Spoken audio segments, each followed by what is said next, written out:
Hello hi മക്കളെ, നിങ്ങളെല്ലാവരും Christmas വെക്കേഷനും Christmas എക്സാമും ഒക്കെ വളരെ മനോഹരമായി അടിച്ചു പൊളിച്ചിട്ടുണ്ടാവുമെന്ന് വിശ്വസിക്കുന്നു. ക്രിസ്മസ് ഒക്കെ എങ്ങനെയായിരുന്നു ആഘോഷിച്ചതെന്നൊന്ന് കമൻറ്റ് ചെയ്യണേ. ഈ വീഡിയോയുടെ താഴെ നിങ്ങൾ കമൻറ്റ് ചെയ്യുക. എങ്ങനെയായിരുന്നു നിങ്ങളുടെ ക്രിസ്മസ് എക്സാം? ഏതെങ്കിലും പോർഷൻസ് നിങ്ങൾ കവർ ചെയ്യാൻ വിട്ടുപോയിട്ടുണ്ടോ? അതൊക്കെ ഒന്ന് കമൻറ്റ് ചെയ്യണം മിസ്സിനെ. അങ്ങനെയാണെങ്കിൽ മിസ് ഇനി അടുത്ത വീഡിയോ ആയിട്ട് വരുമ്പം നിങ്ങൾക്ക് വേണ്ടുന്ന ചാപ്റ്റേഴ്സ് നിങ്ങൾ കവർ ചെയ്യാൻ വിട്ടുപോയിട്ടുണ്ട്, അല്ലെങ്കിൽ നിങ്ങൾക്ക് ടഫാണെന്ന് തോന്നുന്നു, അതൊക്കെ മിസ്സിനോട് പറയുവാണെങ്കിൽ മിസ് നെക്സ്റ്റ് വീഡിയോ അങ്ങനെയുള്ളൊരു വീഡിയോ ആയിട്ട് വരുന്നതായിരിക്കും. അപ്പം എല്ലാ മക്കൾക്കും എജ്യൂസ് ലൈവിൻ്റെ പുതുവത്സരാശംസകൾ. അപ്പോൾ ഇന്ന് മിസ് ക്ലാസ് എടുക്കാൻ പോകുന്നത് 10ാം ക്ലാസ്സിൻ്റെ ട്രിഗ്നോമെട്രി എന്ന് പറയുന്ന ചാപ്റ്ററാണ്. 10ാം ക്ലാസ്സിൻ്റെ ട്രിഗ്നോമെട്രി അല്ലെങ്കിൽ ത്രികോണമിതി എന്ന് പറയുന്ന ചാപ്റ്ററാണ് മിസ് എടുക്കാൻ പോകുന്നത്. ട്രിഗ്നോമെട്രി എന്ന് പറയുന്ന ചാപ്റ്റർ നമുക്ക് വളരെ സിമ്പിളായിട്ട് മിസ് ഇവിടെ എഴുതി വെച്ചിട്ടുണ്ട്. ഈ 7 ഭാഗമായിട്ട്, ഈ 7 പോർഷൻസ് മാത്രമായിട്ട് മിസ് ഈ ചാപ്റ്ററിനെ എന്ത് ചെയ്യാൻ പോവാം? കംപ്ലീറ്റ് ചെയ്യാൻ പോവാം. അപ്പോൾ എല്ലാവരും മിസ്സിൻ്റെ കൂടെ കൊടുത്തില്ലേ? എല്ലാവരും ഒരു പേപ്പറും പെന്നും എടുത്ത് റെഡി ആയിട്ടിരിക്കുക. എങ്ങനെയാണ് ഇത് കംപ്ലീറ്റ് ആക്കുന്നതെന്നുള്ളത്. ഇതിൻ്റെ ഡീറ്റെയിൽ ആയിട്ട് നോട്ട് വേണം എന്നുള്ളവർ മിസ്സിനെ കമൻറ്റ് ബോക്സിൽ മെസ്സേജ് ഇടുക.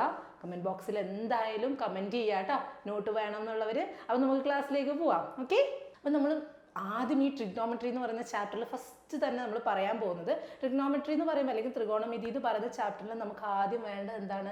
ട്രയാങ്കിൾസ് ആണല്ലേ. ഈ ചാപ്റ്റർ ഫുള്ളായിട്ട് നമ്മൾ എന്താ പഠിക്കുന്നത്? ട്രയാങ്കിൾസ്. യെസ്, ത്രികോണത്തെക്കുറിച്ചാണ് പഠിക്കുന്നത് അല്ലേ. അപ്പോൾ 2 കേസാണ് ആദ്യം തന്നെ മിസ് പറയാൻ പോകുന്നത്. മിസ് 2 ട്രയാങ്കിൾ വരച്ചിട്ടുണ്ട്. രണ്ടിൻ്റെയും ആംഗിൾ എന്താണ്? 90 ഡിഗ്രി ആണ് അല്ലേ. ഈ 2 ട്രയാങ്കിളിനും വേറൊരു പ്രത്യേകത വരാൻ പോകുന്നത് എന്താണെന്ന് വെച്ച് കഴിഞ്ഞാൽ, ഈ ആംഗിൾ 30 ഡിഗ്രി ആയിരിക്കും. അപ്പോൾ ഈ ആംഗിൾ എത്രയായിരിക്കും? 60 ഡിഗ്രി ആയിരിക്കും. എന്താ സം എത്രയാ? 180. ട്രയാങ്കിളുടെ സം എത്രയാ? 180. 45 ഡിഗ്രി, 45 ഡിഗ്രി. ഇങ്ങനെ 2 ട്രയാങ്കിളിൻ്റെ ആംഗിൾസ് നമുക്ക് തന്നിട്ടുണ്ടെങ്കിൽ അതിൻ്റെ സൈഡ് കാണാൻ നമുക്കൊരു പ്രോബ്ലം ചോദിച്ചു കഴിഞ്ഞാൽ നമ്മൾ എങ്ങനെ ചെയ്യുക എന്നുള്ളതാണ് ആദ്യം തന്നെ പറയാൻ പോകുന്നത്. എങ്ങനെയാടാ ചെയ്യുക നോക്കാം. അതായത് 45 ഡിഗ്രി, 90 അല്ലേ. ഇതാണ് നമ്മൾ ഒരു ട്രയാങ്കിളിൻ്റെ സൈഡ് ആംഗിൾ തന്നേക്കുന്നത്. അപ്പോൾ ഇതിൻ്റെ സൈഡ് എങ്ങനെയായിരിക്കും? വശങ്ങളുടെ ലെങ്ത് എന്ന് പറയുന്നത് അല്ലെങ്കിൽ നീളം എന്ന് പറയുന്നത് എത്ര ആയിരിക്കും എന്നാണ് പറയുന്നത്?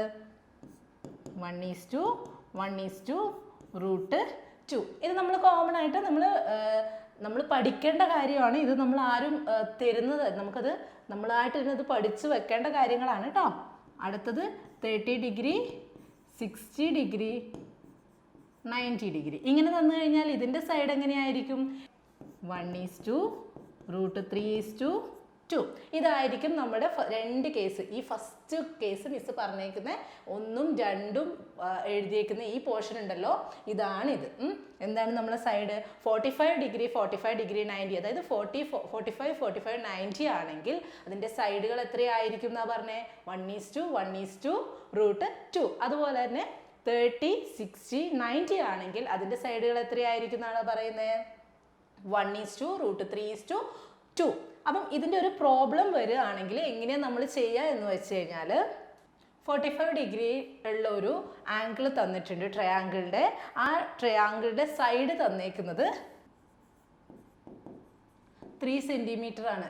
ഓക്കെ, 3 സെൻറ്റിമീറ്റർ ആണെങ്കിൽ ബാക്കി സൈഡുകൾ എത്രയാണെന്ന് എങ്ങനെ കണ്ടുപിടിക്കുക? നമുക്കറിയാം ഇത് 45 ആണെങ്കിൽ ബാക്കി ആംഗിൾ എത്രയാ? 45, 90 ഡിഗ്രി ആയിരിക്കും അല്ലേ. അപ്പോൾ അതിൻ്റെ സൈഡുകൾ എത്രയാ പറഞ്ഞത്? 1:1/√2. അപ്പം നമുക്ക് തന്നേക്കുന്നത് ഇത് ഏതിൻ്റെ ആംഗിൾ സൈഡാണ് തന്നേക്കുന്നത്? ഇതായിരിക്കും 45 അല്ലേ. ഇതായിരിക്കും എന്ത്? 90. ഓക്കെ, അപ്പം ഇത് 90 ആവുമ്പം ഇത് 45. അപ്പോൾ ഏത് സൈഡാണ് തന്നേക്കുന്നത്? 45ൻ്റെ സൈഡാണ് തന്നേക്കുന്നത്. അപ്പം 45ൻ്റെ സൈഡ് എത്രയാണ് തന്നേക്കുന്നത്? 3 സെൻറ്റിമീറ്റർ അല്ലേ. 3 സെൻറ്റിമീറ്റർ തന്നു കഴിഞ്ഞാൽ എന്ത് ചെയ്യുക? ഈ 3 കൊണ്ട് ഇതിനെ മൾട്ടിപ്ലൈ ചെയ്യുന്നതാണ് ഇവിടെ കിട്ടുന്ന ആൻസർ. ഓക്കെ, ഈ 3 എന്ത് ചെയ്യുക? ഈ 1 കൊണ്ട് മൾട്ടിപ്ലൈ ചെയ്യുമ്പോൾ നമുക്ക് ഇവിടുത്തെ ആൻസർ കിട്ടും. ഇതേ സെയിം 3 മൾട്ടിപ്ലൈ √2. അപ്പോൾ എത്ര വരും? 3√2. ഇങ്ങനെയാണ് ഈ പ്രോബ്ലം ചെയ്യേണ്ടത്. ഓക്കെ, അപ്പോൾ നമ്മൾ ഫസ്റ്റ് 2 കേസ് നമ്മൾ പറഞ്ഞതിൻ്റെ ക്വസ്റ്റ്യൻ നമ്മൾ ചെയ്തു. ഇനി നെക്സ്റ്റ് കേസ് വരുന്നത് എന്താണെന്ന് വെച്ച് കഴിഞ്ഞാൽ, ഫസ്റ്റ് കേസ് പറഞ്ഞത് എല്ലാവർക്കും മനസ്സിലായോ? അങ്ങനെയാണെങ്കിൽ നമ്മൾ രണ്ടാമത്തെ കേസിലേക്ക് കടക്കുകയാണ്. രണ്ടാമത്തെ കേസ് എന്താണെന്ന് വെച്ച് കഴിഞ്ഞാൽ നിങ്ങൾ സൈൻ കോസ് ടാനിനെ കുറിച്ചൊക്കെ കേട്ടിട്ടുണ്ടാവും. എന്താണ് സൈൻ, എന്താണ് കോസ്, എന്താണ് ടാൻ, അതിനെക്കുറിച്ചാണ് പറയാൻ പോകുന്നത്. അപ്പോൾ ഇത് നമ്മൾ മൈൻഡിൽ ഉണ്ടായിക്കഴിഞ്ഞാൽ നമുക്ക് ഹയർ ക്ലാസ്സിലേക്ക് പോകുമ്പോൾ ഒരുപാട് ഉപകാരപ്പെടുന്ന ഒരു കാര്യമാണ് സൈൻ കോസ് ടാൻ. ഓക്കെ, അപ്പം ഏറ്റവും സിമ്പിളായിട്ടാണ് ഇത് നമ്മൾ പറയുന്നത്. ഒരു ട്രയാങ്കിൾ വേണം ഇതിനും നമുക്ക് എന്ത് തന്നെയാണ് വേണ്ടത്? ട്രയാങ്കിൾ വേണം. ഈ ഒരു പോർഷൻ, ഈ ഒരു ആംഗിൾ മിസ് എക്സ് ഡിഗ്രി പറഞ്ഞു. പേര് കൊടുക്കുവാണേ, നിങ്ങൾക്ക് ഇഷ്ടപ്പെട്ട പേര് ഏത് ലെറ്റർ വേണമെങ്കിലും കൊടുക്കാം. മിസ് എ ബി സി എടുത്തു. അപ്പം ഇതിൻ്റെ ഈ ഒരു പോർഷൻ, ഇതിൻ്റെ ഓപ്പോസിറ്റായിട്ട് കിടക്കുന്ന ഈ പോർഷൻ എന്ത് വരും? ഈ ഒരു സൈഡ് എന്ത് വരും? ഓപ്പോസിറ്റ് സൈഡ്, അല്ലെങ്കിൽ എന്താ? എതിർവശം. ഓക്കെ, ഈ ഒരു ഭാഗം, ഇതിനകത്ത് ഏറ്റവും ലെങ്ത് കൂടിയ ഈ ഭാഗത്തിന് നമ്മൾ എന്ത് പറയും? ഹൈപ്പോടെന്യൂസ്, അല്ലെങ്കിൽ എന്താണ്? കർണം. ഓക്കെ, ഇതിന് എക്സിനോട് അടുത്ത് കിടക്കുന്ന ആ പോർഷൻ ഏതാ? അല്ലെങ്കിൽ ആ സൈഡിന് നമ്മൾ എന്ത് പറയും? അഡ്ജസൻറ്റ് സൈഡ്, അല്ലെങ്കിൽ സമീപവശം എന്ന് പറയും. ഇനി നമുക്ക് എന്താ ഇതിനകത്ത് കണ്ടുപിടിക്കാൻ? ഇത് ഇത്രയും കൊണ്ടൊന്നും ആയില്ലല്ലോ. നമുക്ക് എന്താ കണ്ടുപിടിക്കാനുള്ളത്? സൈൻ എക്സ് എന്താണെന്ന് അറിയണം, കോസ് എക്സ് എന്താണെന്ന് അറിയണം, ടാൻ എക്സ് എന്താണെന്ന് അറിയണം, അല്ലേ? സൈൻ എക്സ് എന്താ? സൈൻ എക്സ് എന്ന് പറഞ്ഞു കഴിഞ്ഞാൽ എന്താണെന്നാണ് നമ്മൾ ഈ ഒരു ട്രയാങ്കിൾ വെച്ചിട്ട് കണ്ടുപിടിക്കാൻ പോകുന്നത്. അപ്പം സൈൻ എക്സ് എന്ന് പറയുന്നത് എന്താണ്?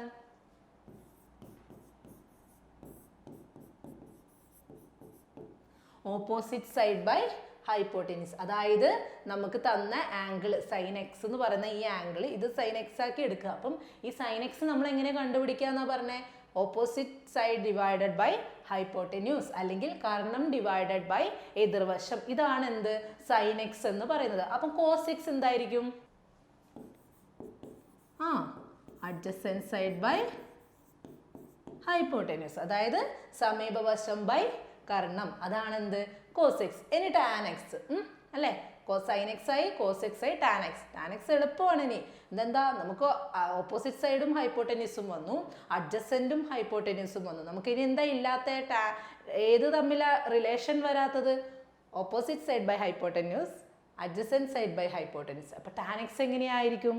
ടാൻ എക്സ് എന്ന് പറയുന്നത് opposite side by adjacent side. അപ്പോൾ റിലേഷൻ വരാത്തത് ഏതായിരുന്നു? Opposite side by adjacent side ആണ് എന്ത്? ടാൻ എക്സ് എന്ന് പറയുന്നത്. ഓക്കെ ആണോ? എല്ലാവരും ഓക്കെ അല്ലേ? അതായത് നമ്മളൊരു ട്രയാങ്കിൾ കൺസിഡർ ചെയ്തു, ഒരു ആംഗിൾ കൊടുത്തു, എക്സ് അതിന് ഓപ്പോസിറ്റ് വരുന്നതാണ് ഓപ്പോസിറ്റ് സൈഡ്. അതിന് അതായത് അതിന് നിയറസ്റ്റ് ആയിട്ട് കിടക്കുന്ന സൈഡാണ് എന്ത്? അഡ്ജസൻറ്റ് സൈഡ്, അല്ലെങ്കിൽ സമീപവശം എന്ന് പറയുന്നത്. അതിന് ഓപ്പോസിറ്റ് സൈഡിന് ഓപ്പോസിറ്റ് ആയിട്ട് വരുന്ന സൈഡിന് നമ്മൾ ഹൈപ്പോട്ടന്യൂസ് കൊടുത്തു. സൈൻ എക്സ് ഓപ്പോസിറ്റ് സൈഡ്, അതായത് ഓപ്പോസിറ്റ് സൈഡ് ബൈ ഹൈപ്പോട്ടന്യൂസ്, ഇതാണ് എന്താ? സൈൻ എക്സ് എന്ന് പറയുന്നത്. കോസ് എക്സ് എന്ന് പറയുന്നത് എന്താ? Adjacent side by hypotenuse. ഇനി ടാൻ എക്സ് എന്ന് പറയുന്നത് എന്താ? Opposites by adjacent. ഓക്കെ അല്ലേ? ഈ രണ്ട് പോർഷൻ, അതായത് ഫസ്റ്റ് 1ഉം 2ഉം എഴുതിയേക്കുന്ന പോർഷൻസ് നിങ്ങൾ മനസ്സിലായി എന്ന് വിചാരിക്കുന്നു. 4ാമത്തെ പോർഷൻ മനസ്സിലായി എന്ന് വിചാരിക്കുന്നു. ഇനി 6ാമത്തെ കേസ്, എലിവേഷനും ഡിപ്രഷനും. എന്താണ് എലിവേഷൻ അല്ലെങ്കിൽ ഡിപ്രഷൻ എന്ന് പറയുന്നത്? എലിവേഷൻ മേൽക്കോണും കീഴ്ക്കോണം എന്ന് പറയുന്നത്. അതായത് നമ്മൾ ഇങ്ങനെ നേരെ നിന്ന് നോക്കുന്നത്, നമുക്ക് നേരെ നിന്ന് ഒരു വസ്തുവിനെ നമുക്ക് നോക്കാൻ പറ്റും. ഇപ്പോൾ ഒരു ടവർ നോക്കുകയാണെങ്കിൽ, അല്ലെങ്കിൽ ഒരു മരത്തിൻ്റെ അടുത്ത് പോയി നിന്നിട്ട് ആ മരത്തെ നമ്മൾ നോക്കുകയാണെങ്കിൽ നമ്മളിങ്ങനെ നോക്കും, നേരെ നോക്കും അല്ലേ? അപ്പം ആ മരത്തിൻ്റെ മുകളിൽ ഒരു പക്ഷി ഇരിക്കുന്നുണ്ടെങ്കിൽ നമുക്ക് എങ്ങനെ നോക്കണം? ഇങ്ങനെ നോക്കണം അല്ലേ? ഇങ്ങനെ തന്നെ നോക്കിയിട്ട് ഇങ്ങനെ നോക്കൂ. ഇങ്ങനെ നോക്കിക്കഴിഞ്ഞാൽ നല്ല രസമായിരിക്കും. അപ്പോൾ നമ്മൾ എന്ത് ചെയ്യുക? ഒരു മരത്തെ നമ്മൾ മുന്നിൽ കാണുകയാണ്. ആ മരത്തെ നമ്മൾ, അല്ലെങ്കിൽ ഒരു ടവർ, എന്തോ നിങ്ങൾക്ക് ഇഷ്ടമുള്ളതിനെ നിങ്ങൾ മുന്നിൽ കണ്ടോ? അപ്പം നമ്മൾ എങ്ങനെ നോക്കണം? നേരെ ഇങ്ങനെ നോക്കും അല്ലേ? ഇങ്ങനെ നോക്കും, അല്ലെങ്കിൽ ഇങ്ങനെ നോക്കുമ്പോൾ നമുക്ക് കോങ്ങണം, അങ്ങനെ വല്ല പലതും പറയും. അപ്പോൾ നമ്മൾ എന്ത് ചെയ്യുക? നേരെ നോക്കുക. നേരെ സ്ട്രെയിറ്റ് വ്യൂ ആയിരിക്കണം നമ്മൾ ഒരു വസ്തുവിനെ നമ്മൾ നോക്കുന്നത്. അപ്പോൾ അതിന് മുകളിൽ, നമുക്ക് നേരെ കാണുന്നതിന് മുകളിലായിട്ടൊരു വസ്തു ഇരിക്കുന്നുണ്ടെങ്കിൽ നമ്മൾ ഇങ്ങനെ നോക്കും അല്ലേ? അതിനെ നമ്മൾ എന്ത് പറയും? മേൽക്കോണം എന്ന് പറയും. അവിടെ ഒരു ആംഗിൾ ക്രിയേറ്റ് ചെയ്യുകയാണെങ്കിൽ, നമ്മൾ ട്രിഗ്നോമെട്രിയൽ ബേസിൽ നമ്മളൊരു ആംഗിൾ ക്രിയേറ്റ് ചെയ്യുകയാണെങ്കിൽ അവിടുത്തെ ആംഗിളിനെ നമ്മൾ എന്ത് പറയും? മേൽക്കോണുകൾ, അല്ലെങ്കിൽ എലിവേഷൻ എന്ന് പറയും. അതുപോലെ തന്നെ മരത്തിൻ്റെ അടിയിൽ എന്തെങ്കിലും ഒരു സാധനം വീണ് കിടന്നിട്ട് നമ്മൾ നോക്കണമെങ്കിൽ ഇങ്ങനെ നോക്കും ചില ആൾക്കാർ. പക്ഷെ നമുക്ക് നോക്കേണ്ടത് എങ്ങനെയാണ്? ഇങ്ങനെ നോക്കണം അല്ലേ. അപ്പോൾ അതിന് നമ്മൾ എന്ത് പറയും? അവിടെ ഒരു ആംഗിൾ ക്രിയേറ്റ് ചെയ്യുകയാണെങ്കിൽ അവിടെ നമ്മൾ എന്ത് പറയണം? കീഴ്ക്കോണ് അല്ലെങ്കിൽ ഡിപ്രഷൻ എന്ന് പറയണം. ഇനി നമുക്ക് എലിവേഷനും ഡിപ്രഷനും എങ്ങനെയാണെന്ന് നോക്കാം. അതായത് ഇതൊരു മരമാണ്. എല്ലാവരും മരമായിട്ടൊന്ന് സങ്കല്പിച്ചേക്കണം കേട്ടോ. ഓക്കെ, ഇത് ഒരാൾ നിന്ന് നോക്കുകയാണ്. ഒരു കുട്ടി നിന്നിട്ട് നോക്കുമ്പം ആ കുട്ടിയുടെ വ്യൂ എങ്ങനെയാണ് പോകണ്ടേ? ഇങ്ങനെ പോകണം അല്ലേ, സ്ട്രെയിറ്റ് വ്യൂ ആയിരിക്കണം. അപ്പോൾ ആ മരത്തിൻ്റെ മുകളിൽ ഇവിടെ എന്തോ ഒരു സാധനം ഇരിക്കുന്നുണ്ടെങ്കിൽ അതിനെ നോക്കണമെങ്കിൽ എങ്ങനെ പോകും വ്യൂ? ഇങ്ങനെ പോകും അല്ലേ. ഇനി ഇവിടെ എന്തോ സാധനമുണ്ട്, ഇവിടെ എന്തോ ഒരു ഒബ്ജക്റ്റ് ഉണ്ട്, അതിനെ കാണണമെങ്കിൽ എങ്ങനെ പോകണം? ഇങ്ങനെ പോകണം. അപ്പം ഇവിടെ രണ്ട് ആംഗിൾ കണ്ടില്ലേ? അപ്പം ഇതിനെ നമ്മൾ എന്ത് പറയും? മേൽക്കോൺ എന്ന് പറയും. താഴോട്ടുള്ളത് തന്നെയാണെങ്കിലോ കീഴ്ക്കോൺ എന്ന് പറയും, അല്ലെങ്കിൽ എലിവേഷനും ഡിപ്രഷനും എന്ന് പറയും. ഓക്കെ, അപ്പം ഇങ്ങനെ ആംഗിൾ കിട്ടുകയാണെങ്കിൽ നമ്മൾക്ക് ഇതിൽ നിന്ന് നമുക്ക് എങ്ങനെ കണ്ടുപിടിക്കണം?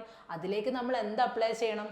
സൈനും കോസും ടാനൊക്കെ കൊടുത്തിട്ട് നമ്മൾ പ്രോബ്ലം ചെയ്യണം. ഓക്കെ, അപ്പം നമ്മളെ ഫസ്റ്റ് കേസ് നമ്മൾ നോക്കി, സെക്കൻഡ് കേസ് നമ്മൾ നോക്കി, തേർഡ് കേസ് നമ്മൾ നോക്കി. ഓക്കെ, എലിവേഷൻ ആൻഡ് ഡിപ്രഷൻ നോക്കി, സൈൻ എന്താണ്, കോസ് എന്താണ്, ടാൻ എന്താണെന്ന് പഠിച്ചു. അതുപോലെ തന്നെ 2 കേസ് നമ്മൾ പഠിച്ചു. ഈ 3 കേസിൻ്റെയും ഒരു മൂന്ന് പ്രോബ്ലംസ് തരുകയാണെങ്കിൽ നമ്മളതെങ്ങനെ കണ്ടുപിടിക്കുക എന്നുള്ളത് പറയാം.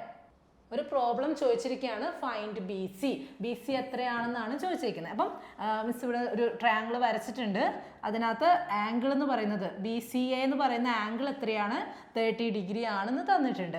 ഇത് എത്രയാ? ഒരു സൈഡ് AC എന്ന് പറയുന്ന സൈഡ് എത്രയാ? 5 സെൻറ്റിമീറ്റർ ആണ് തന്നിട്ടുണ്ട്. ഇത് എത്രയാ? 90 ആയിരിക്കും. ഈ ആംഗിൾ എത്രയായിരിക്കും? 60 ആയിരിക്കും. അപ്പം ഇനി നമ്മൾ എങ്ങനെ കണ്ടുപിടിക്കണം? ഏതൊക്കെ തമ്മിലുള്ള റിലേഷനാണ്? ഇത് എക്സ് ആണെങ്കിൽ, സൈൻ എക്സ് ആണെങ്കിൽ ഈ ഒരു പോർഷൻ നമുക്ക് തന്നേക്കുന്ന ഈ പോർഷൻ എന്ന് പറയുന്നത് ഏതാ? ഹൈപ്പോട്ടനസ് ആണ് തന്നേക്കുന്നത് അല്ലേ. ഇതായിരിക്കും എന്ത്? അഡ്ജസെന്റ് എന്ന് പറയുന്നത്. ഇത് എക്സ് ആക്കുവാണെങ്കിൽ ഇതെന്താണ്? ഓപ്പോസിറ്റ് ആണ്. ഇതെത്രയാ? ഇതെന്താ? ഹൈപ്പോട്ടനസ് ആണ്. അപ്പോൾ ഏതൊക്കെയാണ് നമുക്ക് തന്നേക്കുന്നത്? നമുക്ക് തന്നേക്കുന്ന പോർഷൻ എന്ന് പറയുന്നത്, അതായത് AC എന്ന് പറയുന്നത് എത്രയാ? എന്താ? ഹൈപ്പോട്ടനസ് ആണ് അല്ലേ.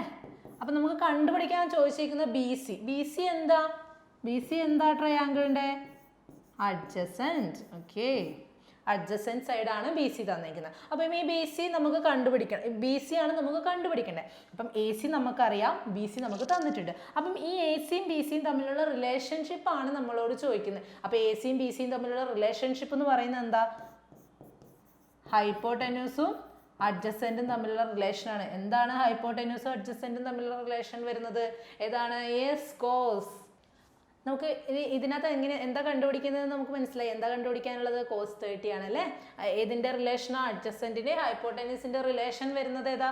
സൈൻ അല്ല, ടാൻ അല്ല, കോസ് ആണ്. അപ്പോൾ കോസ് എന്താ വരിക? കോസ് 30 ഈക്വൽ ടു എന്ത് വരും?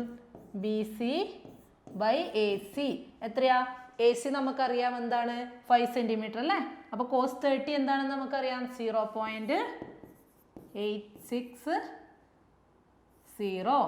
ഈക്വൽ ടു എന്ത് വരും?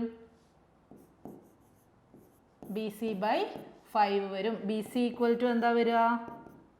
BC ഈക്വൽ ടു എന്ത് വരും? അതിനെന്ത് ചെയ്യാം? നമുക്ക് മൾട്ടിപ്ലൈ ചെയ്യാം അല്ലേ. BC ഈക്വൽ ടു എന്ത് വരും?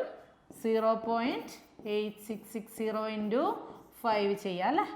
അപ്പം അത് ചെയ്യുമ്പോൾ നമുക്ക് ആൻസർ എത്ര വരും?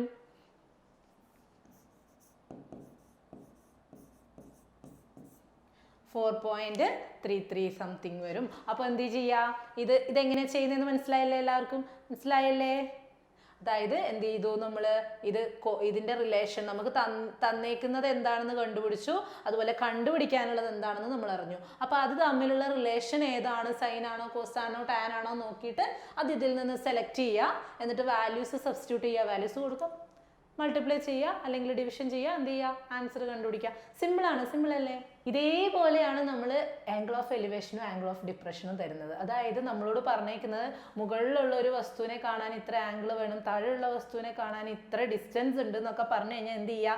ജസ്റ്റ് നമ്മളെ മൈൻഡിലേക്ക് ആ ക്വസ്റ്റ്യൻ്റെ ഫിഗർ കൊണ്ടുവരിക. അതെങ്ങനെയായിരിക്കും എന്നുള്ളത് മൈൻഡിലേക്ക് നമ്മൾ തന്നെ ചിത്രങ്ങൾ കൊണ്ടുവരാം. അപ്പോൾ എന്ത് ചെയ്യുക, അത് കാണുമ്പോൾ നമുക്ക് അതിൽ വെച്ച് അതൊന്ന് ജസ്റ്റ് ഒന്ന് ഡ്രോ ചെയ്യുക. നമ്മൾ പേപ്പറിലേക്ക് ഒന്ന് വരച്ച് നോക്കുക. എന്നിട്ട് തന്നേക്കുന്ന പോർഷൻസ് ഏതൊക്കെയാണ്, അല്ലെങ്കിൽ തന്നേക്കുന്ന ആംഗിൾസും മെഷർമെൻറ്റ്സ് ഒക്കെ ഏതൊക്കെയാണെന്ന് വെച്ചാൽ ജസ്റ്റ് ഒന്ന് അടയാളപ്പെടുത്തി കൊടുക്കുക. അത് കഴിയുമ്പോൾ എന്ത് ചെയ്യുക, ഏതൊക്കെ റിലേഷൻഷിപ്പ്, ഏതൊക്കെ തമ്മിലാണോ റിലേഷൻ ഉള്ളതെന്ന് നോക്കുക. അതിൻ്റെ ഇക്വേഷൻ സൈൻ ആണോ കോസ് ആണോ ടാൻ ആണോ നോക്കുക. ജസ്റ്റ് മൾട്ടിപ്ലൈ ചെയ്യുക, ആൻസർ ചെയ്യുക. സിമ്പിളാണ്. വളരെ സിമ്പിൾ ആയിട്ടുള്ള ചാപ്റ്ററാണ് ട്രിഗ്നോമെട്രി എന്ന് പറയുന്നത്. കൂടുതൽ പ്രോബ്ലം ചെയ്ത് തരണമെന്നുണ്ടെങ്കിൽ കമൻറ്റ് ചെയ്യുക. അതുപോലെ തന്നെ എഡ്യൂസ് ലൈവിൻ്റെ കൂടുതൽ വീഡിയോസ്, ഇതെല്ലാം ഇനിയുമുള്ള വരും ദിവസങ്ങളിലുള്ള വീഡിയോസ് നിങ്ങൾക്ക് വേണമെന്നുണ്ടെങ്കിൽ പെട്ടെന്ന് തന്നെ പോയിട്ട് സബ്സ്ക്രൈബ് ചെയ്തേക്കുക. അപ്പോൾ എല്ലാവർക്കും ക്ലാസ് മനസ്സിലായി എന്ന് വിചാരിക്കുന്നു. താങ്ക്